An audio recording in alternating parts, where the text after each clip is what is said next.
নূর নবী রহমাতুল লিল আলামিন ওই পাগলার ডাইকা কয় তোমার বাবা প্রতিদিন রাতে আমি নবীর উপর দুরূদ ও সালাম পড়তো মহব্বত সহকারে। আজ তোমার বাবার ইন্তেকাল হয়েছে, আমি নবী দেখেছি তোমার বাবার জীবনের গুনাহের কারণে চেহারা কুৎসিত হয়ে গেছে। মরুভূমির মাঝে তুমি তোমার বাবারে নিয়ে কাঁদতেছ। এই জন্য আমি রহমাতুল লিল আলামিন ওই দুরূদ ও সালামের কারণে আমি রহমাতুল লিল আলামিন তোমার বাবার বিপদের সময় এসে উপস্থিত হয়ে গেলাম। আমি নবী তোমার বাবার চেহারার উপর আমার হাত মোবারক বুলাইয়া দিলাম। আমি তো রহমাতুল লিল আলামিন, আমি তো রহমাতুল লিল আলামিন নূর নবীজি। আমার থুতু মোবারক লাগছে, কাফেরের শরীর জাহান্নাম থেকে হারাম হয়ে গেছে।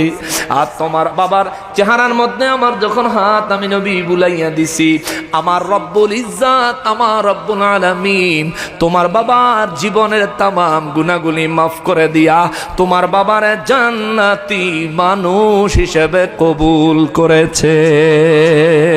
আল্লাহু আকবার। নবীজি রহমাতুল লিল আলামিনের একজন উম্মত, নবীর অত্যন্ত মহব্বতকারী, গুনাহগার ছিলেন। নবীজি দুরূদ ও সালাম বড় মহব্বতের সাথে পড়তেন। আমাদের দেশে অনেকে আমাদেরকে তহমত দেয়, আমরা বলে নামাজ পড়ি না, খালি মিলাদ পড়ি। তহমত দেয় না বাবা?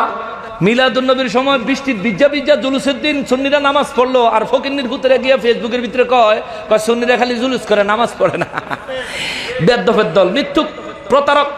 নবীজির একজন খাঁটি উম্মত, গুনাহগার ছিলেন, কিন্তু নবীর উপর দুরূদ সালাম খুব মহব্বত সহ পড়তেন। উনি ওনার ছেলেরে নিয়ে হজে রওনা দিছে। হজে যাওয়ার পথে ওনার ইন্তেকাল হয়েছে। ইন্না লিল্লাহি ওয়া ইন্না ইলাইহি রাজিউন।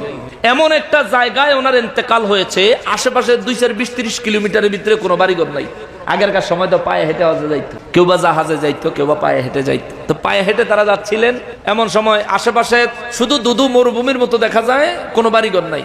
এই লোকটা মারা যাওয়ার পরে তার ছেলেটা একা, বাপ-পুত দুইজন একা একা। ছেলেটা বাবার চেহারার দিকে তাকিয়ে দেখে বাবাই মারা যাওয়ার পরে আস্তে আস্তে বাবার চেহারাটা মলিন হয়ে যাচ্ছে, কালো হয়ে যাচ্ছে, কুৎসিত হয়ে যাচ্ছে। ছেলেটা বাবার এই অবস্থা দেখে মনে মনে ধারণা করতে পারছে আমার বাবা জীবনে বহু গুনাহ করছে রে। বাবার পাশে বসে বসে একদিকে দুঃখ হইল, আমার বাবার লাশ দাফন করার মতো একটা মানুষ পাওয়া যাবে কিনা সন্দেহ। এই জায়গায় আমার সাহায্য করে নেওয়ালা কেউ নাই।